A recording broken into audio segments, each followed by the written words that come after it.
Դուրը ժամանակին եղել է Լիբանանում, Լիբանանից տեղափոխվել է Նյու Յորք, Նյու Յորքից տեղափոխվել է Լոնդոն եւ այժմ ունենք Հայաստանում։ Քրիստոնեական ճարտարապետության մեջ եկեղեցական մուտքը դա շքա մուտք է, դա շքեղ մուտք է, դա հավատացյալին դեպի ներս հրավիրող մուտք է եւ նրա քանդակները բաննել պիտի որ համապատասխան տրամադրություն ստեղծեին հավատացյալների մոտ։ Մենք գործ ունենք դրան փեղկի հետ, որովհետեւ երկրորդ փեղկը նույնպես գոյություն է ունեցել, որը ես չեմ տեսել, բայց ես տեսել եմ դրա ուրեմն վերատապությունը կամ վերարտադրությունը։ Պատմության թանգարանը պահպանում է թերևս հայ միջնադարյան այս տիպի ցուցանմուշների փայտե դռների ամենամեծ հավաքածուն։ Եվ այս դուռը եւս իր յուրօրինակ ոճով, իր հետաքրքիր դրսևորումներով գալու է համալրելու այս շատ արժեքավոր հավաքածուն։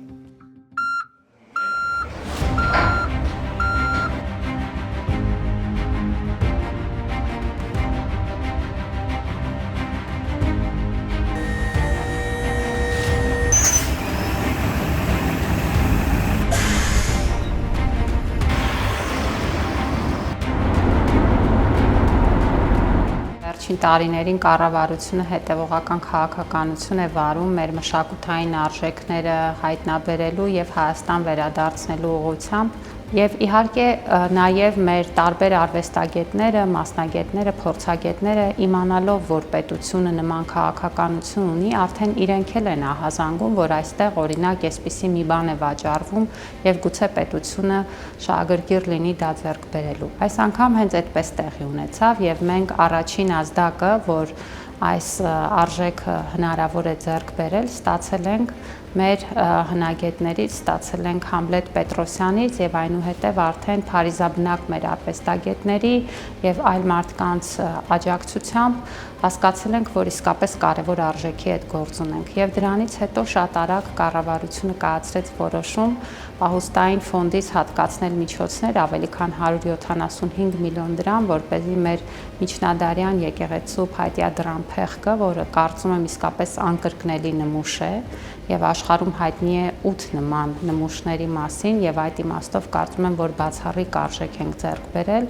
դա գնել եւ վերադարձնել Հայաստան պատմության թանգարանում հանգրվանելու։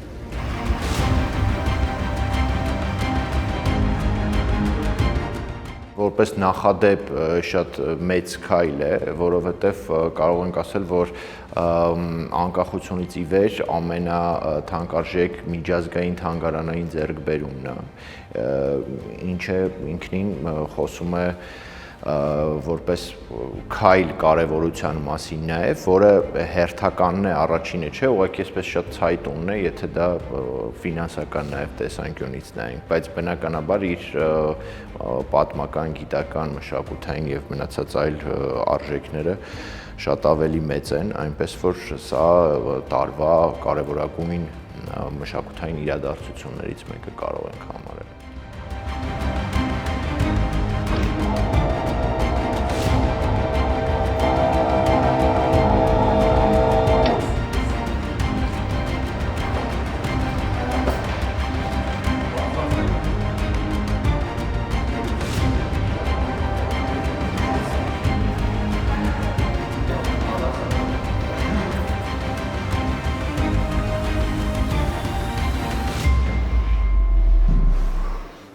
Պատմությունը հետևյալն է։ Ես 92 թվականին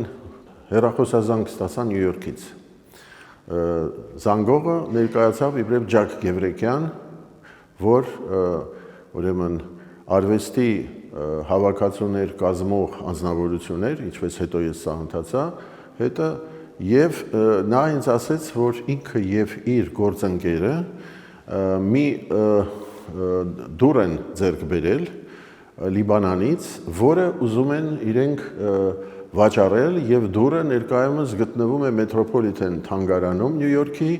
եւ իրենք կուզենային իմ կարծիքը իմանալ դրան հայկական ինքնության վերաբերյալ, որտեղ դուրը ոչ մի արձանագրություն չունի։ Եվ առաջին հերթին իմ ուշադրությունը գրավեց, որ կենտրոնը զբաղեցնում է խաչը, կամարի տակ դրված խաչը եւ խաչին հատկացված հատվածը նաև չափերը, համամասնությունները մյուս հատվածների հետ գրեթե նույնն են, ինչ որ մեր խաչքարերի, ուրեմն պարագայում։ Եվ Սիրափի Տենեսյանը, մեր արվեստի մեծագույն գիտակը, աշխարհահռչակ գիտակը, ժամանակին գրել է, որ հայտե դռները բավականին ազդված են խաչքարերի սկզբունքներից։ Սա հիմք ընդունելով ես սկսեցի համեմատել խաչքարերի հետ, հնագույն խաչքարեր, ասենք 9-րդ դարի, 10-րդ դարի եւ այլ, եւ տեսա, որ իրոք առանձնահատկություններ կան, որոնք համապատասխանում են ոչ միայն խաչի տեղադրությունը կենտրոնում եւ չափերը խաչի գրաված հատվածի, այլ նաեւ ուրիշ մանրամասներ, զարդային եւ այլն։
Ընդհանրապես բանը եկեղեցական դռները, որոնք որ հասել են մեզ, ըստ էության սերտորեն կապ ունեն քրիստոսաբանական զանազան պատկերացումների հետ եւ իրենք որպես առանձին ստեղծագործություն շատ հաճախ կարծեք թե կրկնօրինակում են կամ մոտենում են միջնադարյան քարեկոթողների եւ արվեստին եւ պատկերագրությանը եւ այս տեսակետից այս ուրեմն փեղկը նույնպես կարծեք թե բացառություն չի կազմում, ընդ որում դատելով կոնկրետ այս դրան հորինվածքի կառուցվածքից, այն կարծեք թե շատ ավելի մոտենում է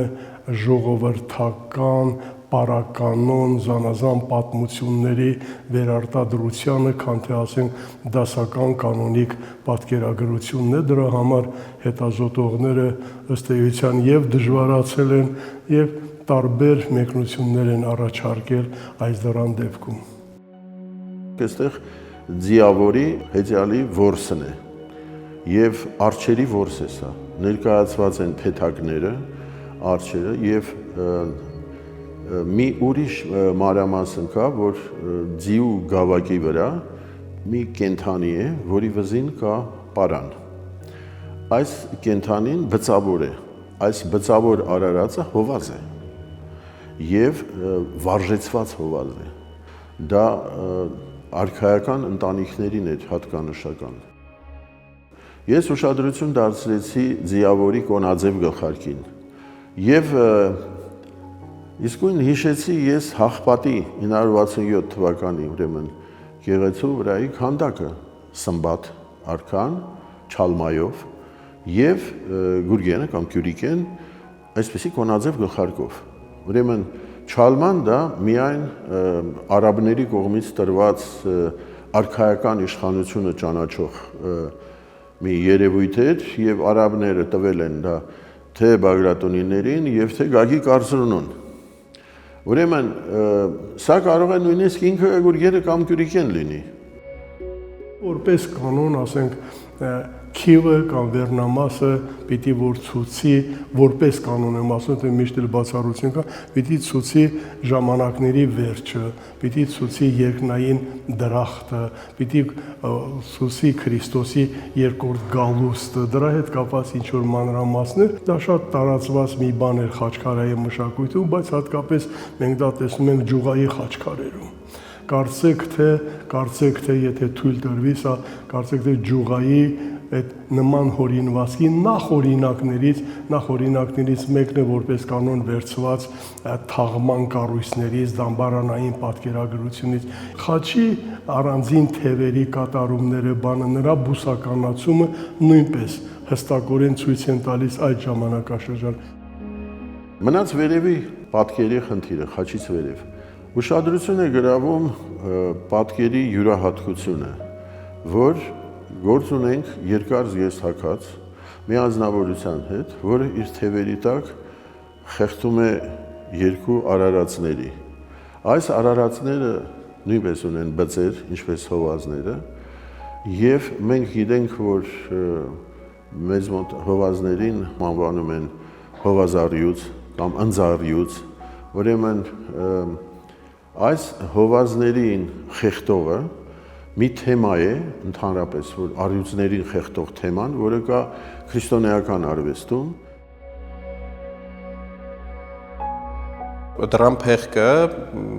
անձայն աչքով էլ կարելի է տեսնել ինչպիսի վնասվածքներ ունի, մեծ ճակ կա, որը կարելի է ասել կիսում է դրան փեղկը, նաև այլ վնասված հատվածներ կան, ինչը շատ բնական է եւ պատկերացնում եք ավելի քան 800 տարեկան է դրան փեղկը, ինչպիսի հսկայական ճանապարհներ, դեպքեր, պատմական իրադարձություններ է անցել եւ հրաշքի է նման, որ այն պահպանվել է այս տեսքով եւ վերադարձվել է։ Վստահաբար մասնագետները կսկսեն եւ կշարունակեն ուսումնասիրությունները արդեն այստեղ առանց շտապելու եւ կհստակեցվեն կատարված միջամտությունները, ռեստավրացիայի փորձերը, որոնք անշուշտ եղել են, տեսնում ենք, կլրացվեն որոշ հատվածներ, թե չէ չեմ կարող ասել, հավանաբար ոչ, բայց իհարկե ես վստահ եմ, որ մեր վերականգնողները կելնեն մշակութային արժեքի իսկությունն ու ամբողջականությունը պահպանելու տեսանկյունից եւ մեր առաջնային նպատակը պիտի լինի այն վիճակով ու տեսքով, ինչպես որ պահպանվել եւ հասել է մեզ, առանց նոր միջամտությունների պահպանել եւ այս վիճակով ցուցադրել, տեղափոխել հիմնական ցուցադրություն թանգարանի։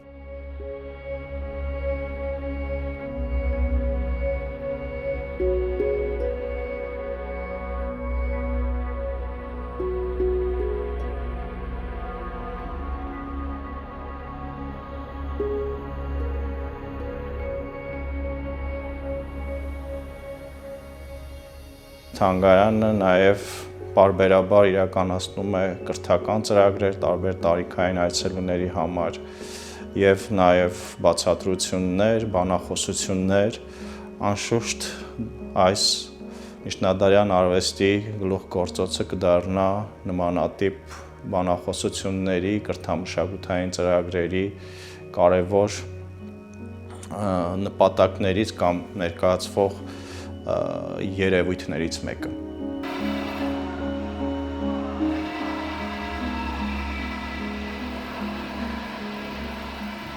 Ես կարծում եմ, որ պետության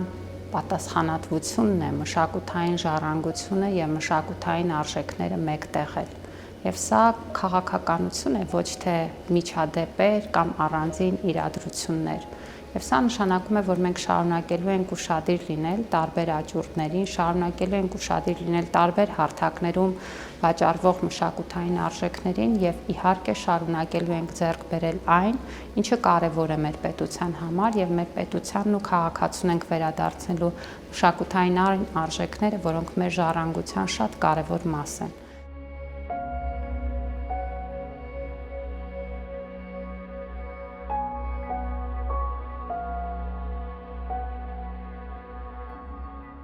Այս տարի, ինչպես գիտեք, մեր պետականության համար կարևոր մի խորհրդանշական տարի է,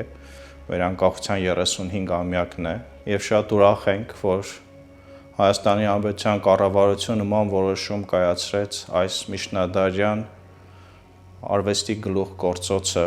եւ պատմամշակութային երևույթը հայրենիք բերելու եւ մեր մշտական հավաքածուի մաս դարձնելու այս ավանդույթը, որոնց շնորհիվ ունենք մեր ազգային հպարտության այս կարևոր խորհրդանիշը Հայաստանի պատմության թանգարանը։ Հուսով եմ, որ թե մեր քաղաքացիները, թե Հայաստան այցելող զբոսաշրջիկները կկարողանան ամեն այցի հետ տեսնել մեր թանգարաններում օրեցօր համալրվող հավաքածուները